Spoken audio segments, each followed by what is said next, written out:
2 రోజుల పాటు జరిగింది తెలుగుదేశం పార్టీ మహానాడు. జగన్మోహన్ రెడ్డి గారి మీటింగ్ అది కూడా తాడేపల్లి ఆయన క్యాంప్ ఆఫీస్‌లో, సెంట్రల్ ఆఫీస్‌లో జరిగింది. అది కూడా ఒక రోజు, ఒక పూట మహా అయితే. కానీ ఎవరికి తెలుసు? వైసీపీ నాయకులకి అందరికీ తెలుస్తది. ఈరోజు జగన్ గారి మీటింగ్ ఉంది అని చెప్పి. ఎందుకంటే అక్కడికి వెళ్తారు ఆ సెంట్రల్ ఆఫీస్‌కి. ఆయన చెప్పేదంతా వింటారు. ప్రజలకు తెలుస్తదంటే ఆయనకి ఒకటే మీడియా ఉంది కాబట్టి కొంతవరకు తెలుస్తది. కానీ మహానాడు ఎంతమందికి తెలుస్తది? ఎన్ని ఛానల్స్ లైవ్ ఇచ్చాయి? ఎంతమంది చూపించారు? ఆ మహానాడులో చంద్రబాబు నాయుడు గారు జగన్మోహన్ రెడ్డి గారి పార్టీ సమావేశం గురించి మాట్లాడారు.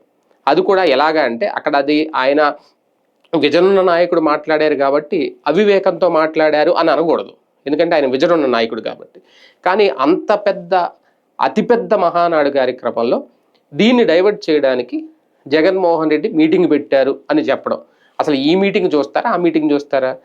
చంద్రబాబు నాయుడు గారు చెప్పిన తర్వాత జగన్మోహన్ రెడ్డి మీటింగ్ పెట్టారని తెలియని వాళ్ళకి కూడా తెలిసింది. అంటే ఒక రకంగా చంద్రబాబు నాయుడు గారు జగన్మోహన్ రెడ్డి గారికి ఫ్రీగా పబ్లిసిటీ ఇచ్చినట్టు అయ్యింది. ఆయన ఒక మీటింగ్ పెట్టారు, రివ్యూ మీటింగ్ పెట్టారు, అందులో మాట్లాడారు. సాక్షి పేపర్ చూసిన వాళ్ళకి ఎలాగో తెలుస్తుంది. కానీ ఈ మహానాడు డైవర్ట్ చేయడానికి ఆయన మీటింగ్ పెట్టారు, ఆయన సమావేశం పెట్టారు అనడం. ఆయన ఏమన్నా ఒక పెద్ద భారీ బహిరంగ సభ పెట్టాడా? జగన్మోహన్ రెడ్డి ఏమైనా రోడ్డు మీద పెద్ద సమావేశం పెట్టి ఒక భారీ బహిరంగ సభ పెట్టుంటే మహానాడు స్థాయిలో నిజంగా దానికి 1,00,000 మందో 2,00,000 మంది వచ్చుంటే దీన్ని డైవర్ట్ చేయడానికి అది పెట్టారని అనొచ్చు. లేదు ఏదైనా ఒక పోరాటం నిరసన ఏమన్నా చేస్తే దీన్ని డైవర్ట్ చేయడానికి అది పెట్టారనొచ్చు. ఆయన ఏదో సెంట్రల్ ఆఫీసులో వాళ్ళ నాయకులతో మీటింగ్ పెట్టుకుంటే మహానాడు డైవర్ట్ చేయడానికి ఆ మీటింగ్ పెట్టారని చెప్పడంలో మరి ఆ విజన్ ఏంటో ఆలోచన ఏంటో బాబు గారికి తెలియాలి.